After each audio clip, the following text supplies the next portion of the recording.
protest and showing solidarity towards Sammie Davis Jr., aka JUNEBUG, who was shot and killed at the Kroger shopping mall in Macon, Georgia, here on the 21st of this month.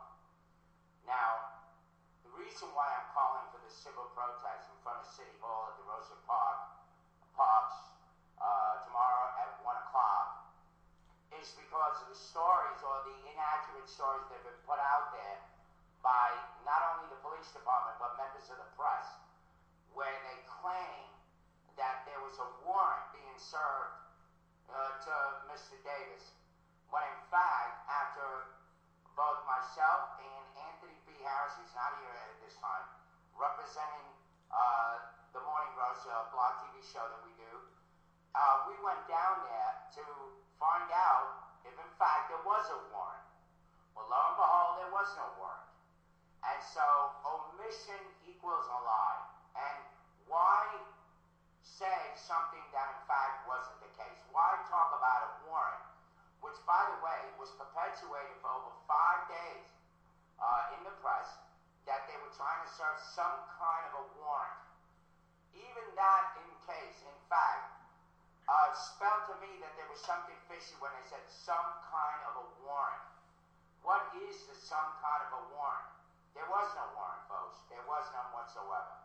And so I'd like to find out why a man who has been there for many years, where everyone at that Kroger's mall we spoke to, Anthony Harris spoke to, some of the shopkeepers and even some of the people at Kroger's, and each and every person there said this was a man that bothered nobody, that all he did was have potato chips and drink soda all the time. And in fact, the reason why he was there was almost a heartbreaking one.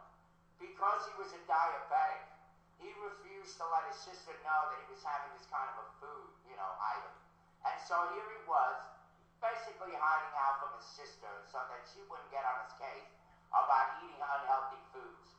And so, why would somebody go and stop this man, and then next thing you know, the guy is shot 3 to 4 times for no good reason? There was no reason why that the officer needed to pull his gun on this man. This man was non-violent. And as I said before, he's been there for many, many, many years. Now, according after doing some investigating, ourselves, we found out that this Officer Clayton Sutton has a history of that's almost very abusive. And so, once again, I want to make a point. This isn't police bashing that we're doing. This is about making sure that any rogue cop that's on our police force that is supposed to protect and serve the public is no longer going to be there if we can help it. And not to show anything or any kind of favoritism towards anybody, irregardless of whether you wear a badge or not. If you break the law in this city, whether it's me or whether it's anybody out there looking, or whether it's the police themselves, and even the judge, which we're still dealing with, I'm telling you, we're going to make it, expose it, and make some kind of justice happen in this city. Finally, the truth will come out, and we hope, not jump into conclusions, but again, I'm getting accused of people saying to me, look, don't jump to conclusions, wait until the report comes out.